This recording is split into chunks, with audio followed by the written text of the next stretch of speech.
Gai, musiniache. Hii mwaka nayo nilimanifest nikiwa kwa swimming pool. Kumbe naye Mungu bana alikuwa anibariki na Indian Ocean yote bana. Najua kuna watu waamini hii ni Indian Ocean na iko Kenya. Na pia mimi niko Kenya. Ndo huyo sisi sasa tukaamua acha sasa tutembee tuone kama tutajipata huko Singapore. Lakini wewe unaweza niombea ni Singapore before nifike Singapore. Ama kidogo hivi tupotee bana tujipate tumefika Germany njoo. Germany itatuua huku Kenya bwana. Ndo huyo mimi sasa nilikuwa nawapea ka story hapo nawaambia kuna time nilikuwa kwa amba juu ya hali yangu lakini sasa hii niko kwa bahari.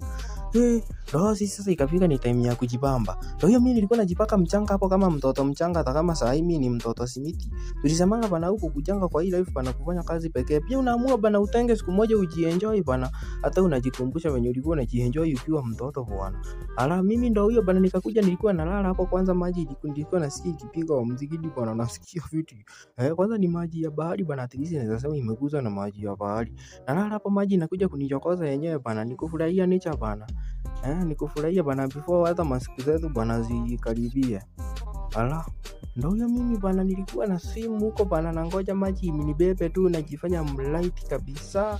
Na hii ilikuwa masaa ya jioni by the way inakuanga riski sana juu unaweza pata hiyo wave bana imekukamata kwenda kuruka hapo bahari ikaruka. Ndo huyo mimi sasa after nimejipaka mchanga hapo nikaamua acha hata mimi nitoke sasa. Nikitoka na acha mwingine bana anaanguka huku bana hata akakuwa sandi juu ameanguka kwa sandi. Na yeye si mtoto mchanga hata kama ameanguka kwa sandi. Acha niweke simu yangu hapa.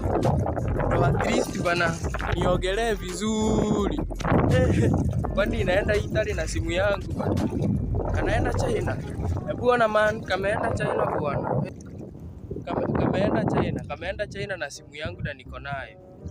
Kando na kuenda Italy, kitu nilikuja kunotice ni eti hii bahari time ya mchana unapata level yake iko hivyo venye iko na imetulia na inarudi nyuma. Lakini ikifika masaa ya jioni waves zinakuwa kali kama hizi bana. Zinakuwa waves zingine unaona hadi hizo boat unaona venye ziko na kuna waves. Ndo huyo mimi sasa nikarudi huku kwenye nilikuwa nakaa sasa kwa mansion yangu. Alafu kitu yenye nilikujanga kujua huku ukienda kuambiana woza unaweza pigwa sana. Woza ni mhalifu muhuni huko. Unaona kuna mnazi na kuna muembe ndo hiyo mansion yangu yenye nilikuwa nakaa. Unaona nimeingia kwa mansion yangu. Ndo hiyo mimi sasa nimeingia nikiwa naingia nikule manazi yangu hapo na madafu bana. Ndo huyo mimi sasa nilikuwa natembea huku. Nilikuwa natembea huku bana. Unajua huku ni place ingine. Unaweza amua kupiga paka na mawe bana usiku iamue kukuja kufanya revenge huku.